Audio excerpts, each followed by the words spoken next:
RDC TV. O Rio Grande se conecta aqui.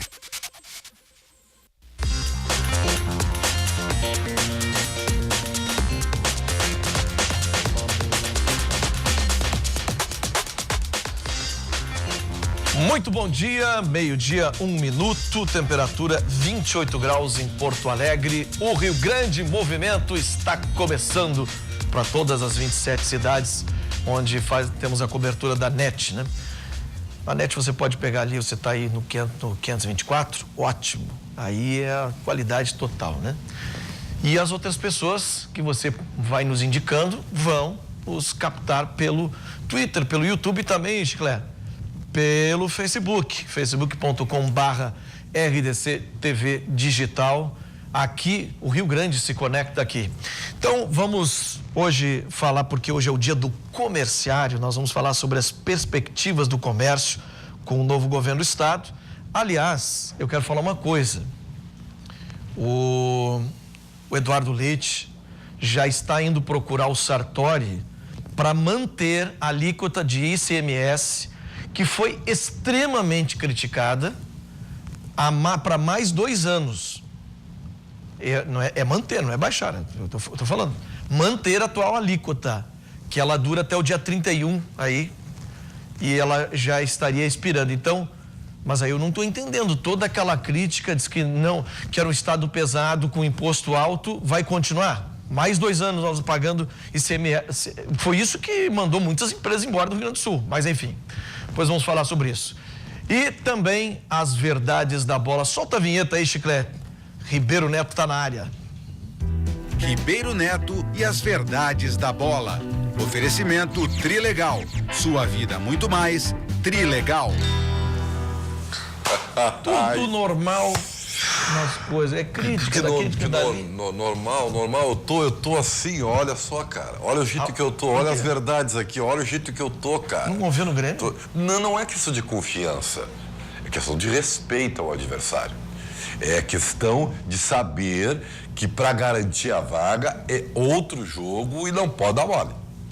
Não pode dar mole que, efetivamente, River Plate pode estar com um time até mediano, mas eles crescem muito, eles são copeiros. River Plate, pronto. Beleza, isso aí. Isso é verdade, tá? Tem que ter cautela. Mas o Grêmio é superior, tecnicamente. Já foi mais, tá? Eu acho que é um jogo parelhíssimo, tô bem nervoso. Tô preocupado com as escolhas do Renato pro time. Enfim, mas isso tudo nós vamos falar daqui a pouquinho, né? Com o João Batista Filho, a nossa reportagem nas verdades da bola, tá bem? Ok, hoje é um grande destaque, claro. Você viu que eu vim de azul e preto. É verdade. Grande jogo do Grêmio hoje, né? E vamos para a redação. Lília Belim, bom dia. Muito bom dia, Forcolém. Bom dia a todos os telespectadores. Iniciamos, então, esse dia aí ensolarado, bonito, né? Mas que promete instabilidade em várias regiões aqui do estado. A gente, inclusive, também começou com temperatura bem mais alta do que ontem, já tá bem calorzinho, já tá dando para sentir aí a diferença. Como eu disse, o calor ia chegar com mais força hoje em todas as regiões. Vamos dar uma olhada, então, aí nos termômetros para saber como é que vai ficar aqui na capital e na região metropolitana, primeiramente. Ali em Alvorada amanheceu um pouquinho menor a temperatura, mas já subiu e bastante. Olha ali as máximas, 35 graus hoje devem chegar ali em Alvorada, assim como na maior parte da região metropolitana. Santa Cruz do Sul terá máximas de 32 graus ali na região central. Em Caxias do Sul, as máximas chegam aos 27 e a instabilidade também chega ali na Serra. Antes disso, as temperaturas aumentam bastante. Também em Cruz Alta, onde chegam aos 28 graus hoje. E lá no norte do estado, em Passo Fundo, vão chegar quase aos 30 graus, com 29 por lá. E por aqui não se sabe exatamente o horário, né, em que a chuva deve chegar, então o pessoal já tem que sair preparado de casa, né? E ainda seguimos falando de eleições nessa segunda-feira. Os dois, o José Ivo Sartori, atual governador, e o governador eleito, Eduardo Leite, do PSDB, cumpriram a agenda, deram várias entrevistas. A nossa equipe está acompanhando aí desde domingo durante a cobertura. Vamos dar uma olhada. Com 33 anos, Eduardo Leite assume o governo do Rio Grande do Sul e será o governador mais jovem da história do estado. Não é uma questão de um sonho acalentado de ocupar um espaço. O grande sonho está em me sentir útil na política, cumprindo a minha parte, fazendo a minha parcela de responsabilidade, e agradeço as pessoas que tenham confiado. Eu, mais uma vez, insisto, vou trabalhar muito para corresponder às suas expectativas. Na manhã desta segunda-feira, ele concedeu entrevista à Rádio Gaúcha e em seguida à Rádio Bandeirantes, onde comentou sobre o trabalho que será desenvolvido no estado pelos próximos anos. É claro que dentro dos temas de serviços públicos prestados à população, entre eles está a segurança pública, temos inclusive o delegado Ranolfo, como nosso candidato a vice-governador, que vai ser ponto de apoio importante numa política estruturada de segurança que dê novamente ao povo gaúcho a tranquilidade, seja nas cidades do interior, na capital, na região metropolitana, a tranquilidade de estar nas ruas sem medo, né? Então, uma série de investimentos que nós vamos programar, desde o sistema prisional, o incremento de efetivo, a tecnologia, para poder devolver ao povo gaúcho a paz. Um dos compromissos firmados pelo futuro governador é colocar em dia o salário dos servidores públicos ainda no primeiro ano de mandato. Vamos estabelecer toda a nossa política fiscal, do ajuste das contas, com prioridade no pagamento dos servidores. Então, nós estamos confiantes de como vamos conseguir honrar esse compromisso dentro do primeiro ano do governo, e vamos fazer todo o possível, todo o esforço para cumprir esse grande compromisso que nós temos com os nossos servidores públicos. A equipe que formará o governo ainda não foi decidida, mas os nomes deverão ser definidos ainda no mês de novembro. Um dos critérios utilizados por Eduardo Leite será chamar pessoas com capacidade técnica. E a transição do Eduardo Leite já está sendo efetivada aí, a gente sabe, está todo mundo aguardando o secretariado que ele deve anunciar. A expectativa é que hoje alguns nomes já sejam apontados, né? Já estão sendo levantados vários nomes, como a Ode Cunha, também o Redecker, o Lucas Redecker, enfim, vamos aguardar, mas a gente já sabe que ele tem assuntos muito importantes para tratar com o atual governador José Ivo Sartori, e essa transição do Eduardo Leite deve começar tratando, como o Forcolém falou inicialmente ali, do ICMS e também o regime fiscal. Forcolém, daqui a pouco mais notícias. Ok, Lilian, eu não gostei dessa aí de que o ICMS vai ficar no mesmo patamar, 2 anos ainda. 2 anos, isso aí atrasou também, ajudou a atrasar o Rio Grande. Essa mania de gestor achar que ele não vai aumentar, tá? Ele vai continuar com a mesma alíquota que já foi errado ter aumentado.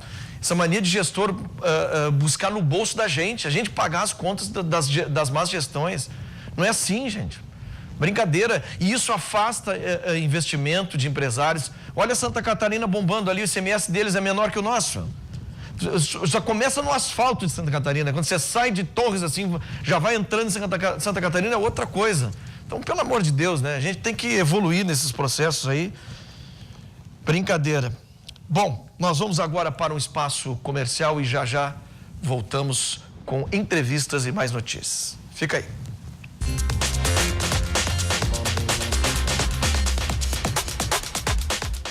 Rio Grande Movimento está de volta, meio-dia, 12 minutos, 28 graus a temperatura na capital. Vamos para a nossa redação, Lilian Belim. Forcolém, a gente falou bastante ontem sobre as eleições no geral, os resultados e também em nível nacional. A gente vai assistir agora uma reportagem que fala sobre a expectativa em relação à economia após o resultado nas eleições presidenciais.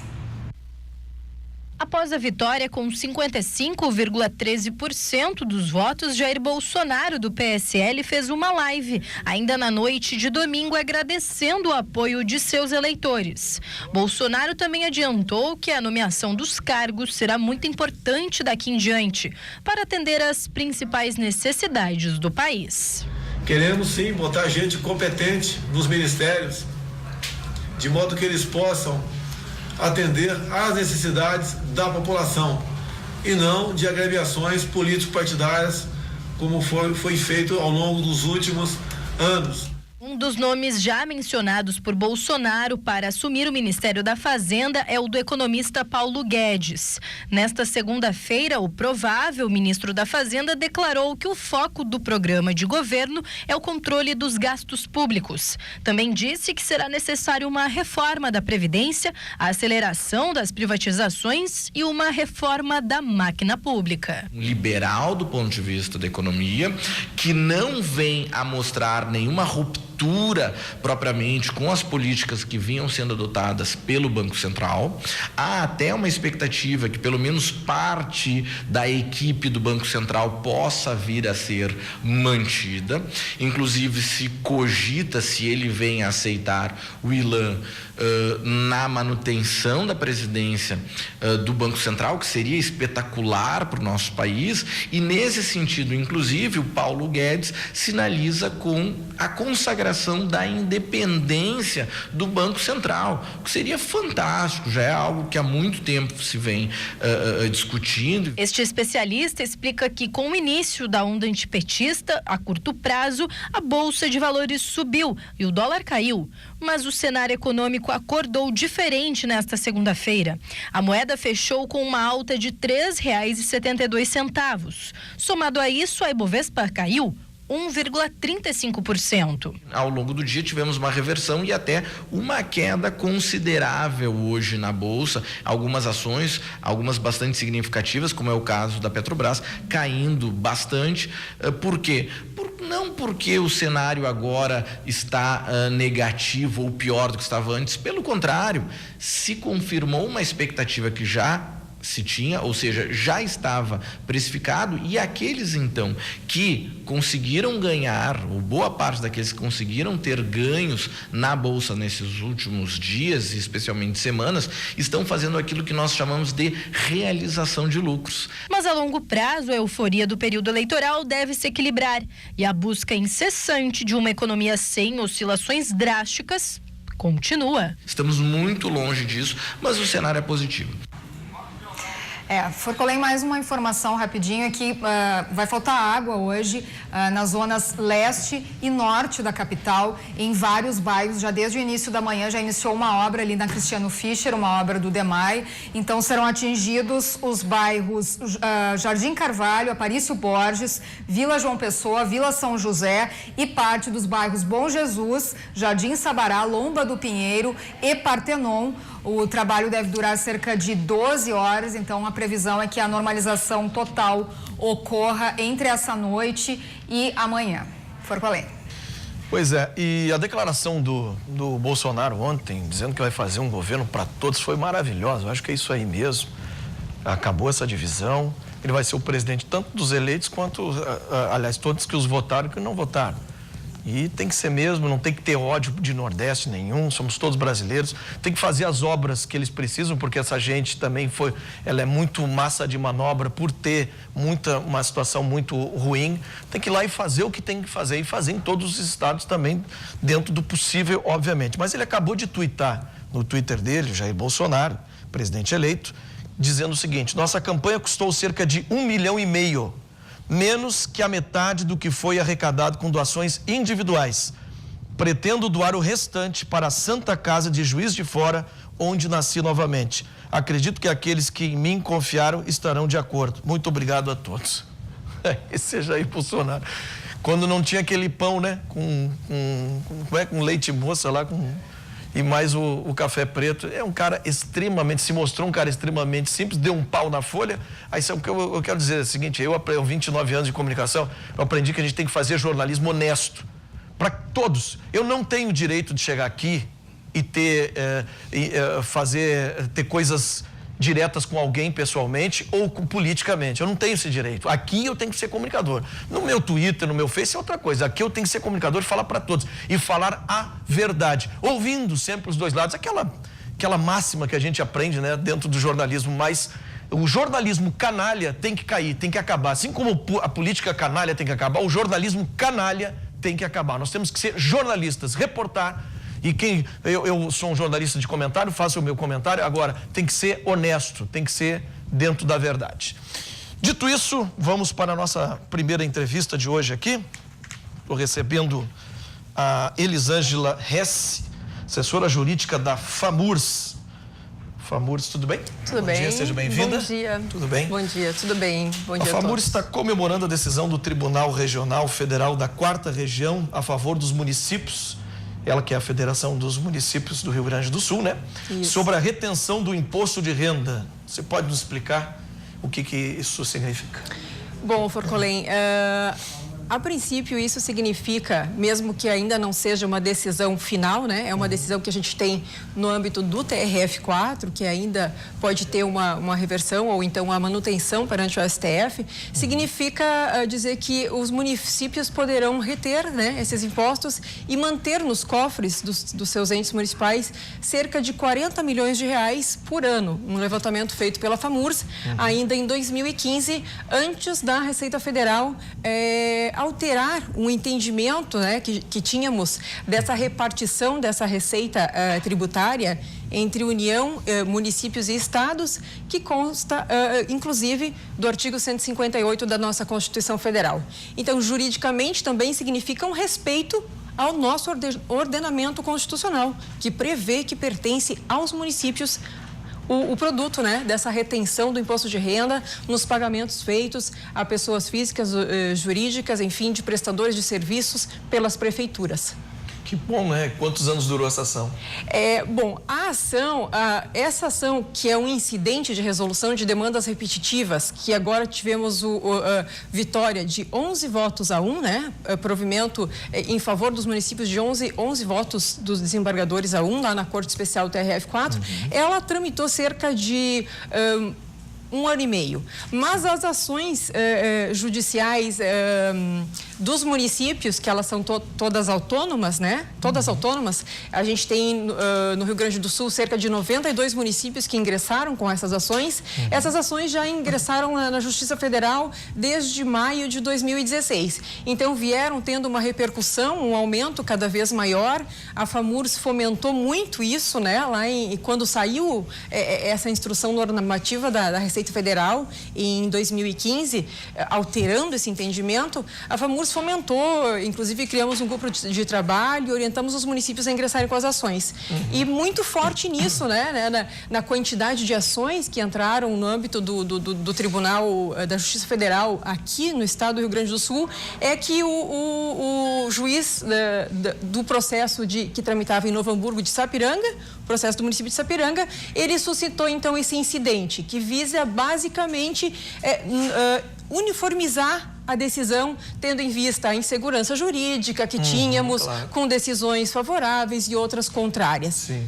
Então, basicamente, 1 ano e meio tramitou este IRDR. Você falou no começo que cabe recurso ainda? Não. Cabe recurso. A União Federal, a Fazenda Nacional, né, que foi a demandada nestes processos, cabe recurso, sim, ela pode recorrer ao STF.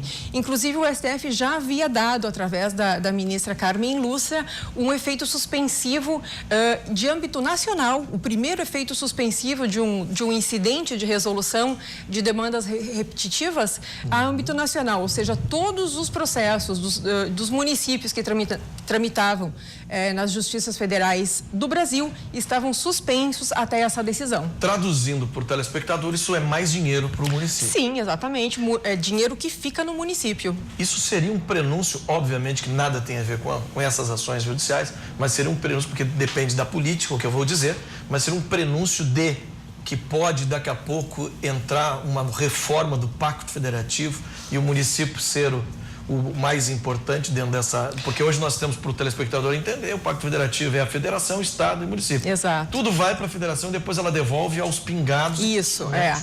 Essa divisão do bolo tributário, né, que na verdade é a grande luta do municipalismo, né, tanto da FAMURS, da nossa federação aqui no Rio Grande do Sul, quanto da CNM, né, a Confederação Nacional.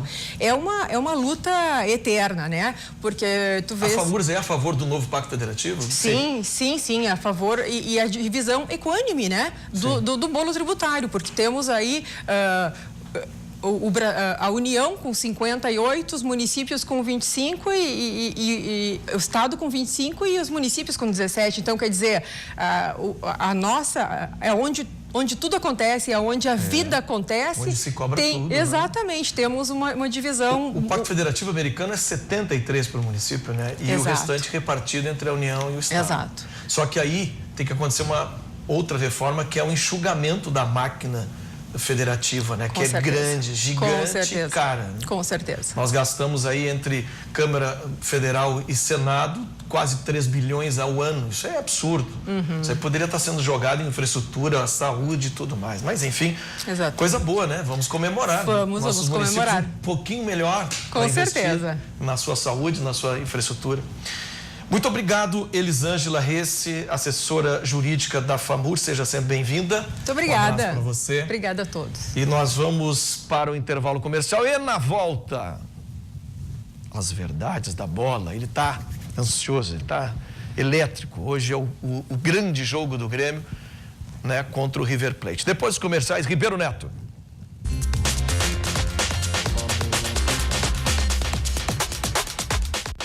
Ribeiro Neto e as verdades da bola. Oferecimento Trilegal. Sua vida muito mais. Trilegal. A única coisa que não me deixa nervoso é quando eu compro meu Trilegal, né? Porque eu sei que eu tô concorrendo a prêmios fantásticos aí que revertem para a PAI, né? Uma parte, que coisa legal, né? Olha, essa semana tem feriadão, né? Então é o seguinte, ó. Você quer votar com uma moto e na garupa 10 mil? Hã? 10 mil? Tá, ou melhor, você quer, por exemplo, voltar do feriado para uma casa com um carro na garagem e mais um ano de supermercado? Hã? Faz as contas aí. Trilegal tá demais, cara. Faça um feriadão Trilegal e volte premiado. Trilegal, sua vida muito mais. Trilegal, como tem que ser a noite tricolor hoje. Olha, João Batista Filho, eu já fiz as minhas teses, entendeu? Já disse que o jogo vai ser mais difícil que o da Argentina, entendeu? Que realmente o Grêmio tem que ralar a bunda, entendeu? Esse gramado horroroso que tá a arena, entendeu? Eu não tô te ouvindo. Outra informação. Bom, fala aí, o gramado já tá melhor. O gramado já tá melhor. Ah, já tá melhor. É, e eu vou te dar uma outra informação. O presidente Romildo acredita que vai ser um jogo mais intenso e mais disputado, porque o primeiro jogo foi tático. Sim. Vou tentar explicar. Isso o presidente disse, olha, acho que vai ser um jogo mais intenso e mais disputado, mais tático até aqui. Só que lá, o Grêmio se propôs a não jogar. E o River tentou jogar e não conseguiu. Aqui, o Grêmio vai tentar jogar, porque é a característica do Grêmio, e o River também terá que jogar. Então, o Ribeiro, vai ser um jogo lá e cá. Tô apostando nisso. Não, eu acho que vai ser um jogo perigosíssimo. Eu vou dizer a única coisa... mas isso é básico, né? Tá, não, claro. Semifinal de Libertadores, fácil... Isso aí é obviedade. Não há problema nenhum de você me dar essa chinelada muito bem dada, tá? O que não é o óbvio é a sugestão que eu dei para o Renato, né? Do Michel na zaga. Aliás, né? Vamos falar o seguinte, vamos ver como é que tá esse ambiente aí de Grêmio e River Plate, claro. Como é que foi a preparação do Grêmio, JB? Eu passo essa bola pro excelente repórter Pedro Oliveira, na matéria que ele fez do pré-jogo. Com suspense na escalação, o Grêmio enfrenta o River Plate logo mais, às 9h45 da noite. Na hora que começar o jogo, tenho certeza que o pensamento de todos nós jogadores é de deixar a alma dentro de campo. Eu acho que esse tem que ser o primeiro pensamento, de saber que vai valer a pena correr, lutar, se empenhar os 90 minutos. O suspense está no ataque. Everton fez seu último treino de forma normal, está concentrado com a delegação, mas mesmo assim, será que ele começa como titular ou no banco? O Everton, antes de se lesionar, eu acho que ele era o número 1 no Brasil hoje. Tanto é que foi convocado. Então é um grande jogador que volta no momento decisivo. E um jogador decisivo. Mas se o Everton jogasse... se o Everton jogasse... Eu não sei te dizer se o Everton tá 100%. Mas eu acho que se ele tiver 10% já pode nos ajudar muito. Já vai nos ajudar muito. Mas eu acho que se ele tá no jogo, se ele vai jogar ou não, o Renato vai montar, até porque é um grande treinador para chegar nesses momentos e saber decidir. A imprensa argentina acredita sim que Everton jogue. Everton entrenó con normalidad. Es el goleador en la Copa Libertadores de Gremio. Bueno, Everton va a jugar. Es una semifinal de Copa Libertadores, un partido sumamente importante y no creo que Renato Gaúcho guarde una pieza fundamental para un partido tan trascendental. Sabe Gallardo que Everton es letal e deverá cuidar-se. Com o suspense fora de campo, o que sabemos é que dentro dele será um grande jogo. São dois times de muita tradição. O Grêmio deve ir a campo com Marcelo Groi no gol, Léo Moura na lateral direita, Jeromel e Paulo Miranda na zaga e Bruno Cortes na lateral esquerda. Michel como volante, Cícero, Maicon, Ramiro e Alisson no meio campo. E por último, Jael no ataque. Olha, é um sonho, né? É um sonho você jogar uma semifinal de Libertadores, ainda mais com uma grande equipe que é o River Plate. Tendo a possibilidade também de chegar numa final da Libertadores e quem sabe não conquistar um título. Acho que é o sonho de todo atleta. Tô tendo essa oportunidade aqui com a camisa do Grêmio. Foi até hoje a mais longa chegada, né? Foi uma semifinal de Libertadores para mim também. É a chance de disputar uma final. E queiram ou não, Jael já está na sua segunda semifinal. Ele lembrou isso na entrevista coletiva. O Alisson vai para a primeira. Deixa eu só falar uma coisa para vocês aqui. Semana passada, né, nós demos um time aqui baseado nas informações da nossa imprensa, correto? E eu disse aqui, não vai jogar o Michel. Na verdade, eu dei uma opinião, que fique bem claro. Tá? É a minha opinião que ia jogar o Michel, como jogou, fez gol e tudo mais, aí você já sabe. A escalação que nós demos aí, né, na matéria, ela é a escalação meio termo, ou seja, padrão. Por que padrão? Porque se Renato for Renato, vem cá na verdade, se Renato for Renato, ele põe o Bressan, tá? Se o Renato for Renato, que a gente conhece, ele vai lá e, teimoso, põe o Bressan.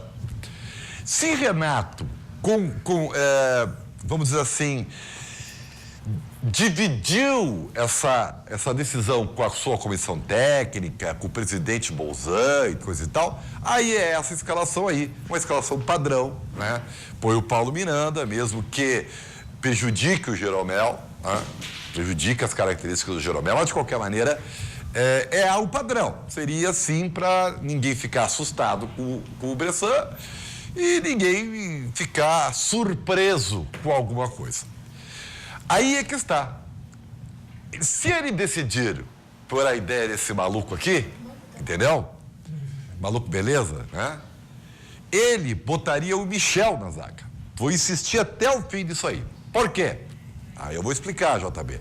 Tá? Depois você... mas não te alonga tanto, né? Porque senão nós vamos ficar aqui até as 2h, Ribeiro. Viu? Tá aí, é uma pessoa que não consegue compreender as coisas. Olha aqui, ó. Michel, como volante, tem o biotipo correto para marcar o Maidana, que é a jogada mais perigosa do River Plate. A bola aérea ofensiva. Lembro daquela jogadinha treinada pelo River, né? O Maidana fica atrás de um atacante e se possa um marcador, que era o Kahneman lá na River, e o atacante que está na frente prende ele e o cara escapa. Então o Grêmio já deve saber disso. Para cuidar dessa bola, o Michel é o cara ideal. Segundo, iria facilitar a saída de bola do Grêmio, porque teria mais um jogador, inclusive, com 2 passos na frente para inchar o meio de campo. Tá? E é um jogador que tem uma bola aérea fantástica, seja defensiva ou ofensiva.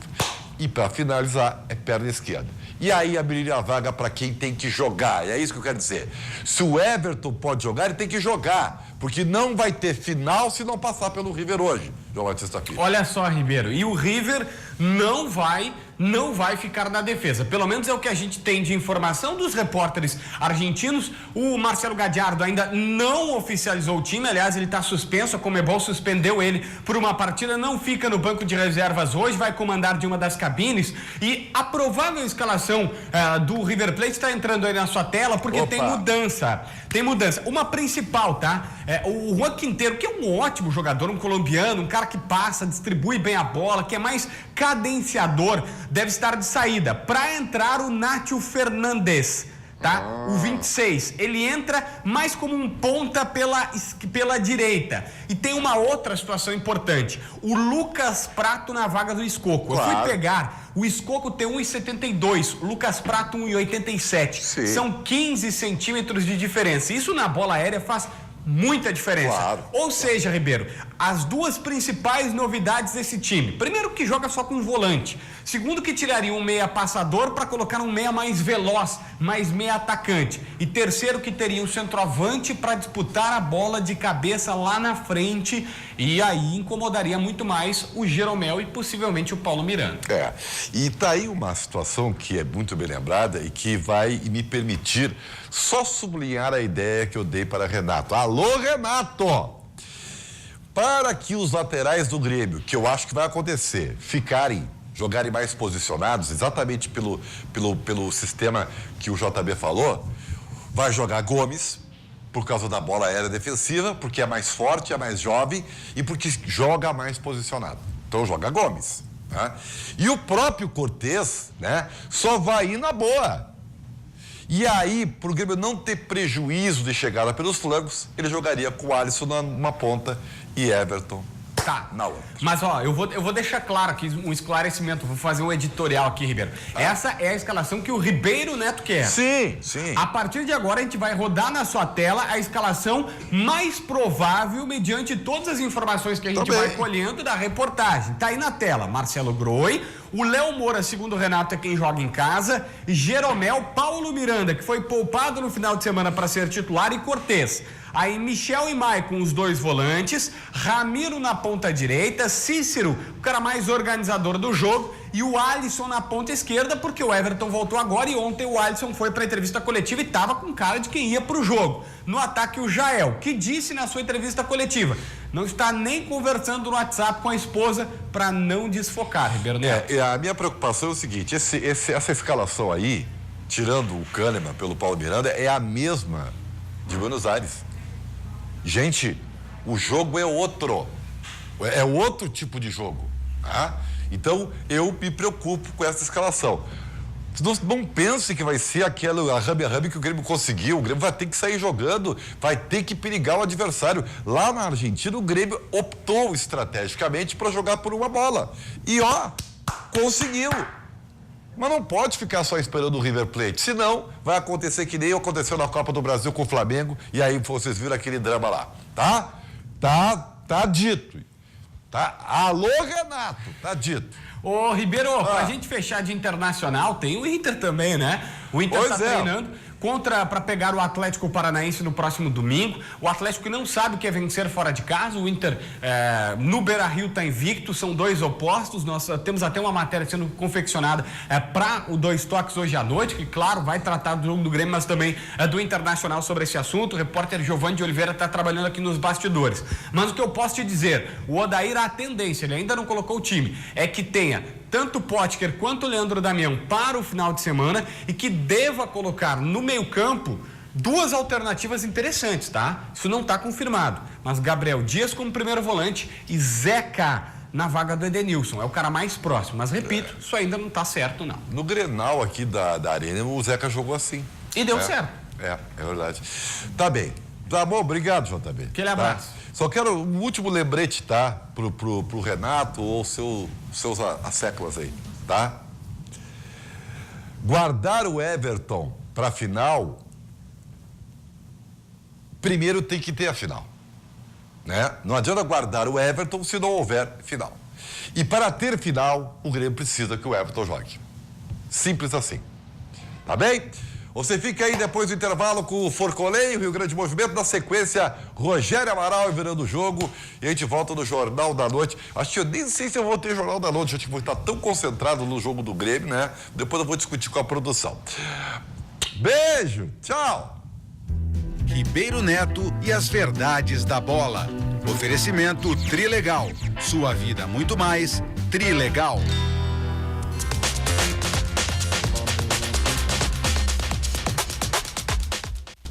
Faltando 19 minutos para 1, a temperatura está em 28 graus. Vamos agora receber aqui, no dia do comerciário, Fernando Lemos, diretor de Relações do Trabalho da FECOSUL.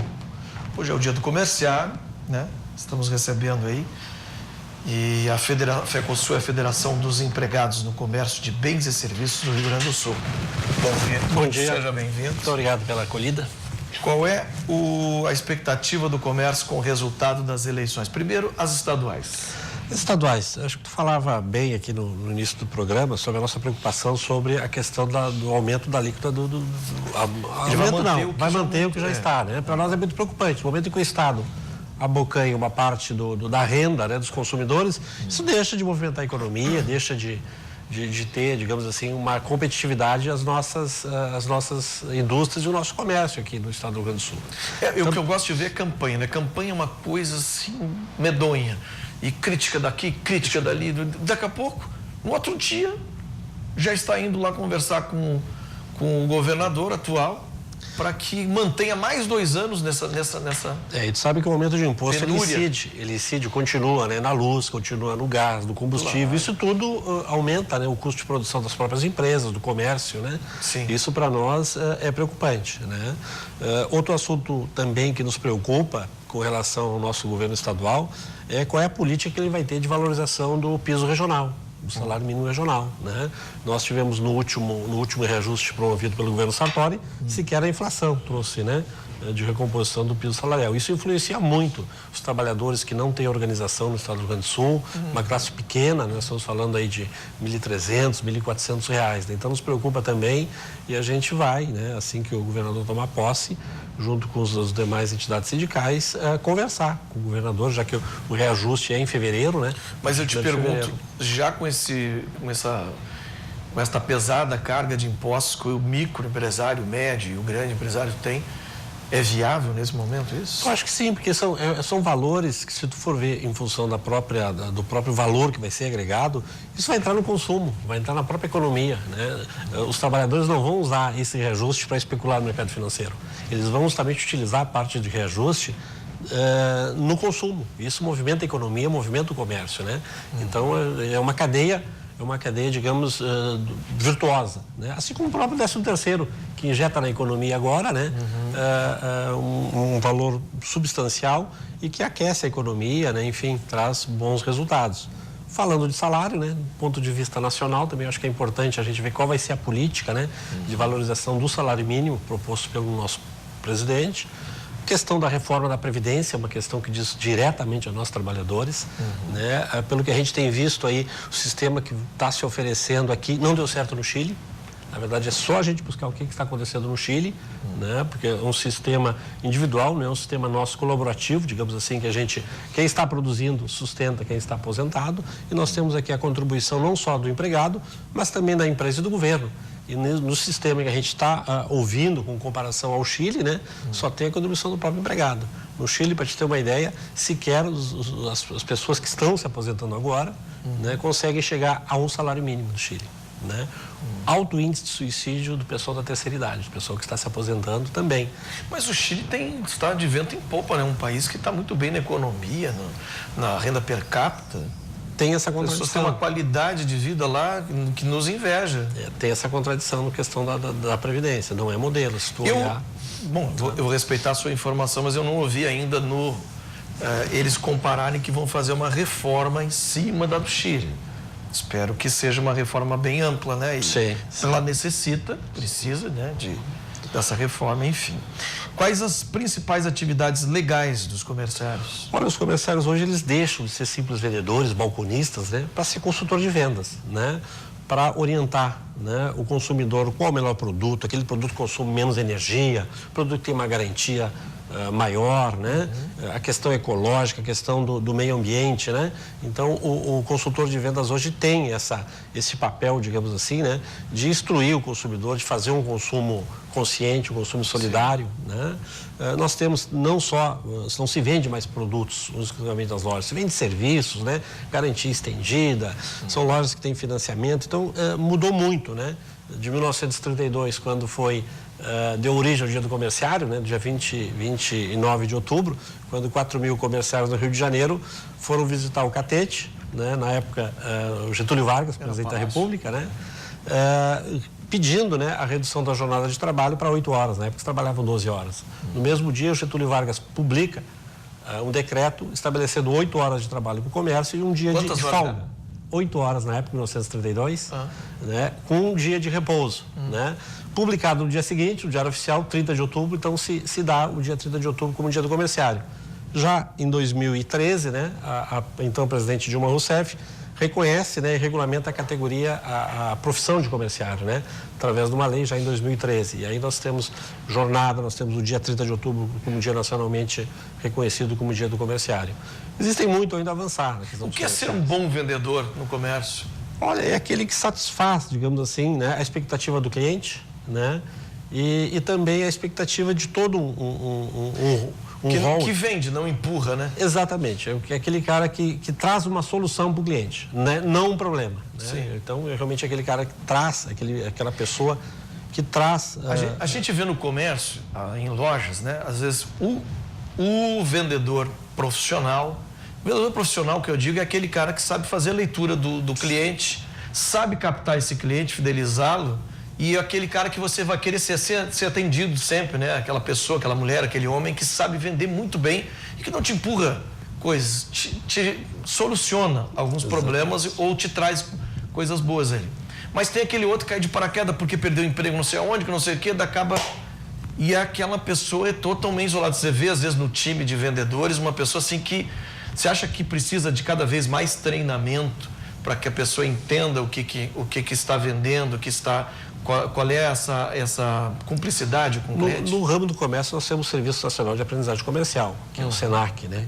Dirigido pela FEComércio, a Federação dos Empresários do Comércio, que traz essa capacitação, essa qualificação. As empresas também têm investido muito, né? Mas como qualquer segmento, né, existem em crises econômicas, né, às vezes alguns setores que são de passagem, digamos assim. Tu está ali enquanto tu não obtém, né, uma melhor...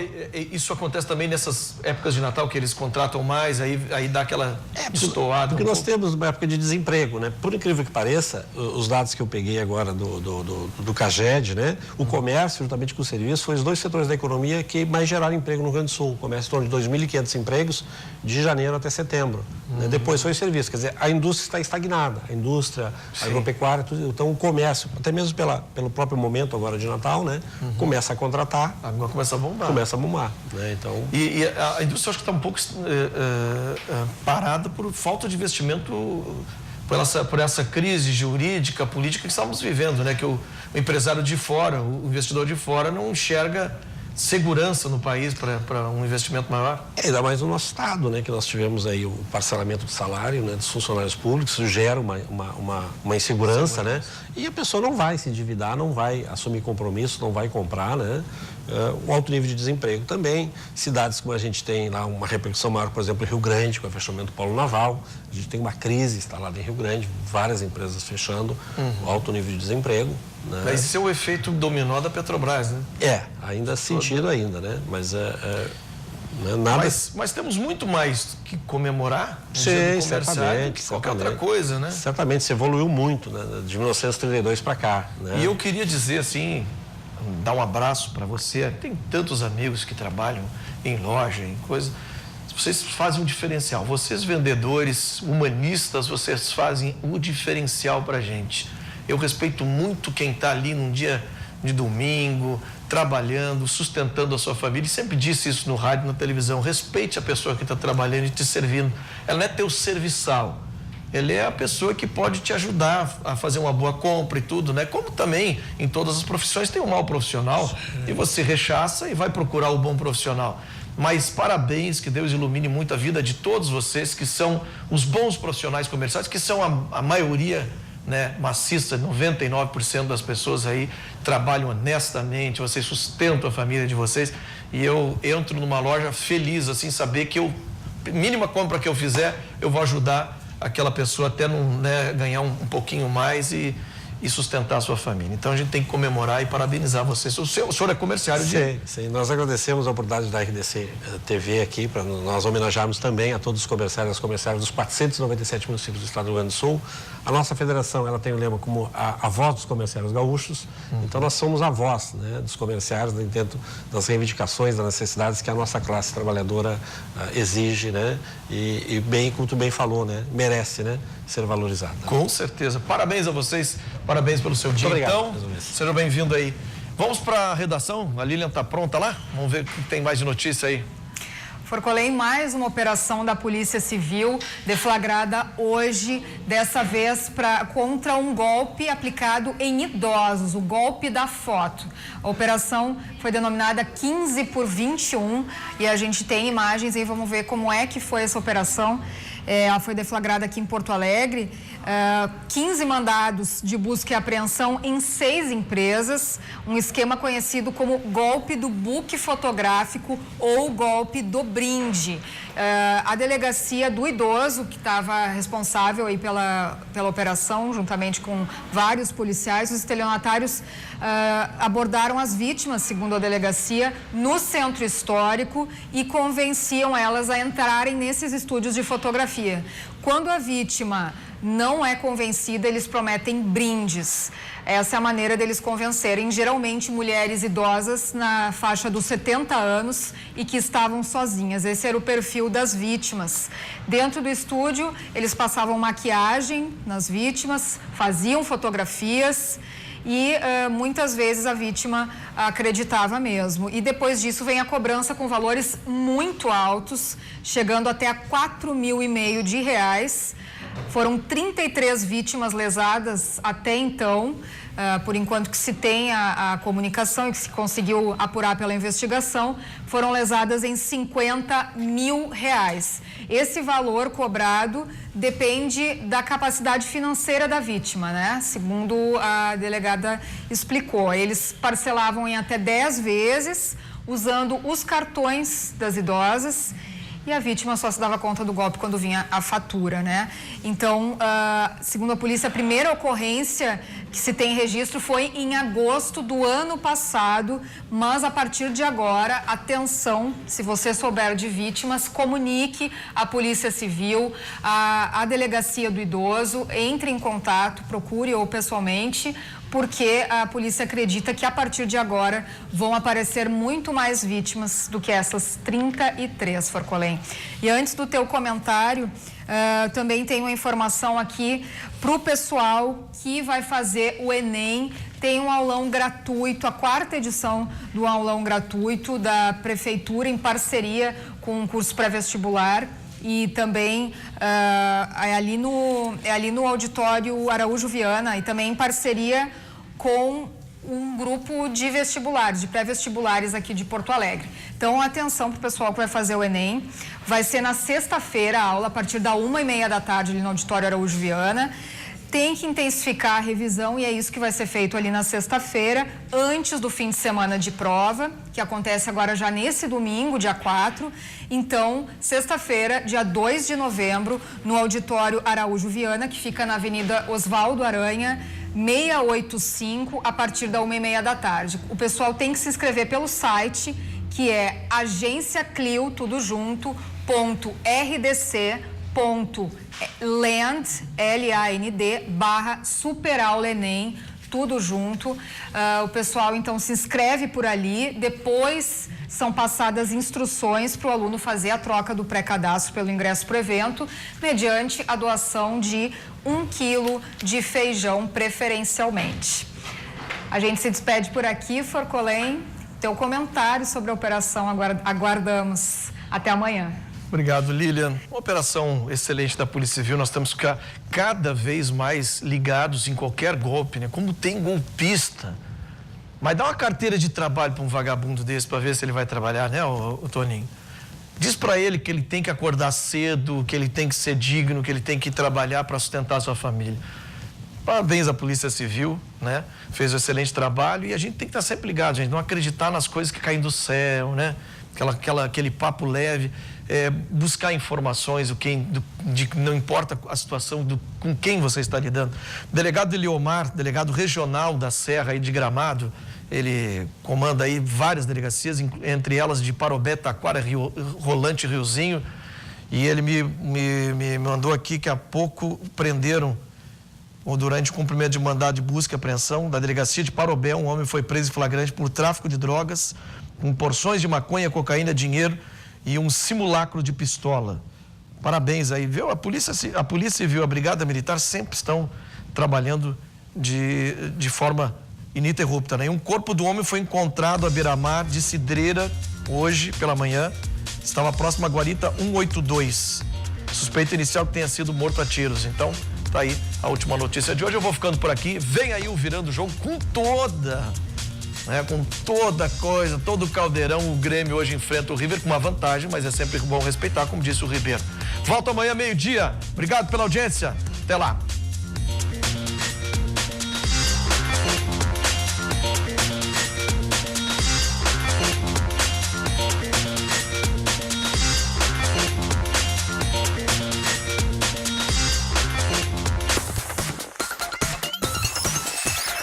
RDC TV.